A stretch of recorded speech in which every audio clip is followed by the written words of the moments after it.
How do you think about measuring the value that Subscript provides? I would say there's a tangible and an intangible piece to this. And the intangibles probably for us was more important. And it was to build confidence. So I told you that, one of the triggers for us was, a mistake in the sort of Excel based process.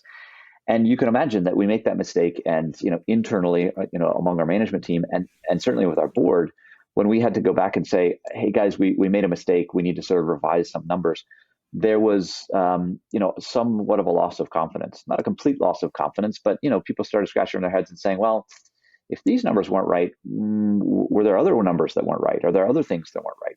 And so what Subscript has allowed us to do is to really to build confidence and not just sort of back to the level of confidence we had, but I think even more confidence in our data because of the richness of the data and the analysis that we can do with Subscript now. It allows us to report not just sort of the top line report, but to dig deeper and to say, well, let's go deeper into this. And so our management team and our board really can see sort of what's sort of adding up to the total rather than just what the total is. And of course, that creates a lot of confidence. With the Excel spreadsheet version, we could never sort of show them effectively the detail behind it. I mean, we could have, but it would have been a mess of tabs and pivot tables, and nobody's going to look at that. And so I think that the real intangible value for us was to build confidence among our board and our management team.